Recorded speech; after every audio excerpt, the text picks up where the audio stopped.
Now we turn to the Boao Forum for Asia this year. It has entered fourth day. Discussions have been around reform, innovation and sustainable development. Participants are trying to explore new ways to reform emerging economies in Asia.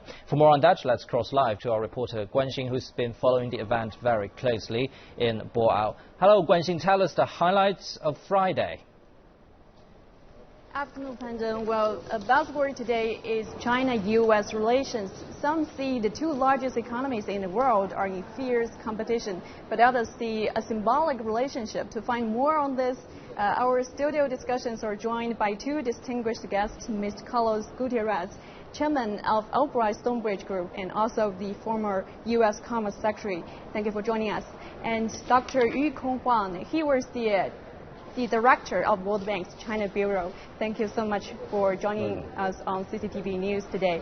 Well, latest figures released today show China's economy are slowing in the first quarter. And we also know that the U.S. has been a relatively bright spot in world economic recovery this year with projection of around 3% growth rate.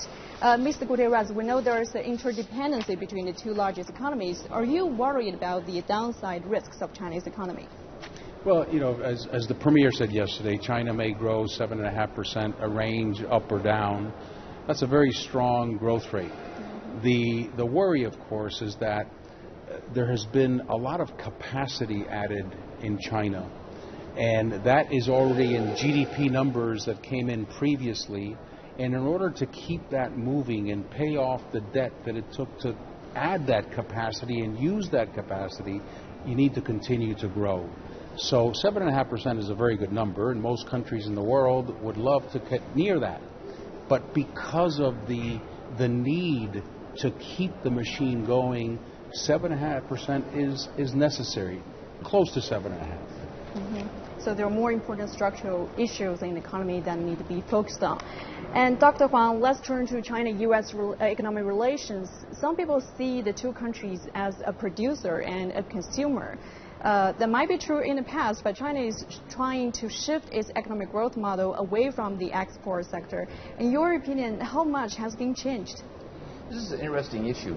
The United States consumes 70% of its output, and there's concern in the United States that they consume too much and they should invest a little bit more.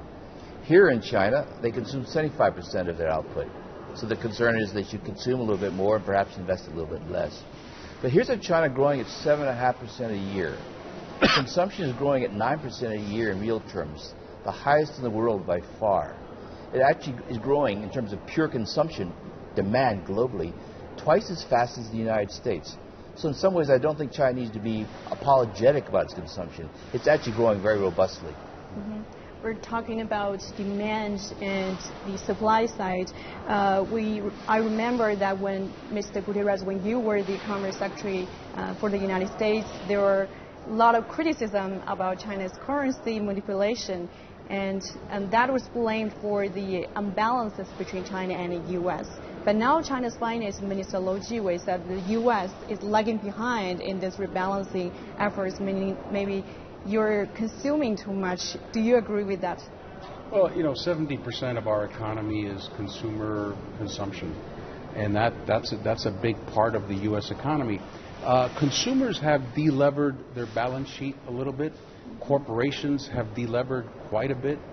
The big issue in the U.S., ironically, is student loans. So there is still some rebalancing to do, but if you compare the U.S. recovery to the European Union, for example, it's a huge difference. The U.S. has made a lot of progress, whereas other countries, for example, the European Union, have remained relatively stagnant. It's a good thing that we are both approaching in the right direction. Well, let's talk about the speech about Premier Li Keqiang and he made yesterday, and he said China takes an open attitude to the Trans-Pacific Partnership, which China has been excluded. And some people say China should participate. What is your opinion on that? What are the upside and downside? Well, what we see today are mega trade agreements, the TPP being one, with the U.S. and other countries, some Asian countries basically trying to forge that agreement. It's a very high standard agreement. I think there are lots of positive aspects of it. And then there is the RCEP, which is basically the ASEAN plus Asian countries. My view about both of these negotiations is that trade, the more inclusive, the better. I actually favor a process where China becomes part of the TPP, because initially it was reluctant because it felt it was so far away from some of the objectives on state enterprise and the environment. But China's long-term objectives, I think, are fully consistent. So I think it should somehow become part of that process. But I also think, actually, it would be very good for the U.S. to be invited to become part of the RCEP process, because it's looking at trade and a variety of other issues which are not in the TPP, but it would be very good, actually, to get the U.S. Involvement in these same kinds of issues, because both of these actually will affect Asia. That's a very good point. China worries about TPP, and the U.S. is worried about RCEP because they will be blocked out of what will be the largest trading bloc in the world. Now, the fact that we are starting a bilateral investment treaty discussion, the BIT discussions, that is a good foundation for one day, either as was just said, having the U.S. join RCEP, or having an idea that we can have a China-U.S. free trade agreement. And the bilateral investment treaty is a good foundation. So it's basically G2, the two largest economies in the world. And Chinese President Xi Jinping made an important proposition about the relationship. He proposed to build a new type of major power relationship. But recently we have seen some tensions growing, especially regarding Asian affairs. Do you think we're still in a trust deficit? We are still at the stage where we are trying to understand each other. And I think one of our biggest opportunities and one of our biggest challenges is misunderstanding, a misreading of a situation. And that suggests that we still have to listen. We have to understand Chinese laws. We have to understand Chinese history. And China needs to understand U.S. laws, U.S. history. But so much can be avoided by having a little bit more understanding of each other. And that will lead to trust. I agree and fully. Dr. Huang, in your opinion, what are the obstacles for the two sides to build, to continue to strengthen bilateral relationship? Is cultural or is institutional? Well, first of all, I agree fully with Secretary Guterres that there's a great deal of understanding that needs to be done. There's still a lot of information that's not shared, a lot of cultural differences. But if I focus on the South China Sea issues and the frictions, which are very prominent here because there's so many countries from ASEAN here, and then you have the dispute about the islands in the north between Japan and China, and there's also disputes between North Korea and various countries. I would basically say there's two issues here. There's a question of sovereignty.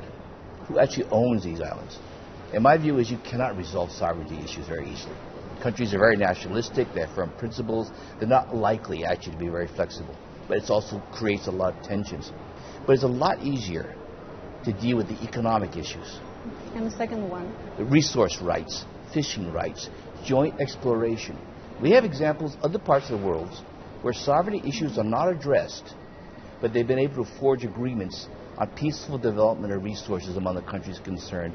And if you can do some of that, you can reduce the tensions and perhaps put this kind of discussion on a better keel. Okay, thank you so much for sharing your insights about China-U.S. relationship. Well, today our panel discussion focused on the two largest economies in the world, China and the U.S. Our panel guests talked about how the two countries can narrow their their trust deficits and continue to build on their economic cooperation. That's all from me. Back to you, Pandem. Thank you very much, Guanxing, our reporter Guanxing in South China's Boao.